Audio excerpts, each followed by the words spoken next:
Hi everybody, this is Paris from Rapid Visual, and I want to talk a little bit about innovation being, a huge numbers game.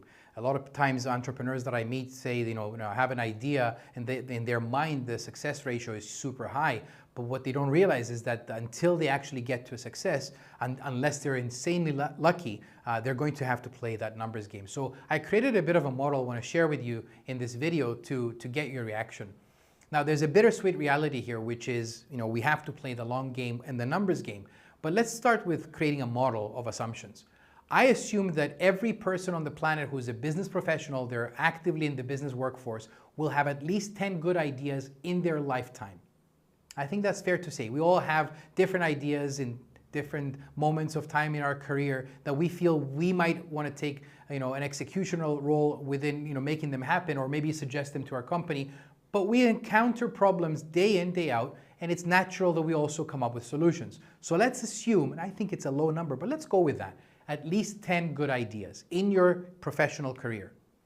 What I also know is that the number of people that will actually take action on those ideas is 10%. I know this to be a fact because I'm looking at the number of entrepreneurs in the world versus the number of people that work for those entrepreneurs. And in any room, 1 in 10 people is the person you're working for.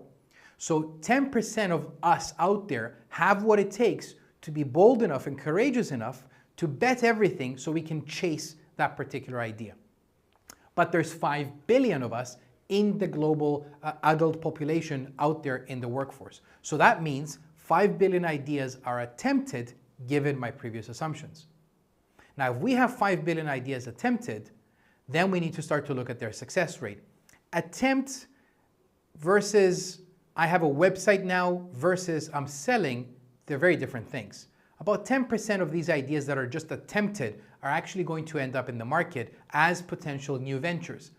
But it doesn't end there. If you look at what happens in the next 5 years, are they still around? Are they still profitable? Or was it just a big launch and then a massive fail?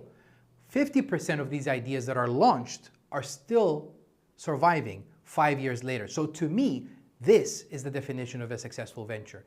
And putting those numbers in, we end up with a 0.5% of total ideas becoming successful ventures. In other words, 1 in 200 ideas will become a successful venture. And this got me thinking, is this like a law of statistics? Do we see this anywhere else? And a little bit of research revealed the following. If you're a professional athlete, the chances you end up with an Olympic medal is about 1 in 200. If you are a professional book author, the chances that you end up as a best-selling book author is 1 in 200. And if you're a professional actor, the chances of you getting an Oscar is 1 in 200. And it's interesting, I don't know if it's a rule by nature, but the same numbers exist when we look at venture building. So these are some statistics from 2004 to 2013 that illustrate how when you invest in 1,000 ideas, about 1 in 250 is going to actually be that unicorn success that you're looking for. Later data from 2009 to 2018 points again to the same numbers. So I feel that AI could help increase the speed of failure and decrease the proportion of failed ideas. It is quite possible that we go from a 1 in 200 ideas becoming successful ventures to a 1 in 20 ideas becoming successful ventures. I wonder what you think about that. And until then, keep innovating.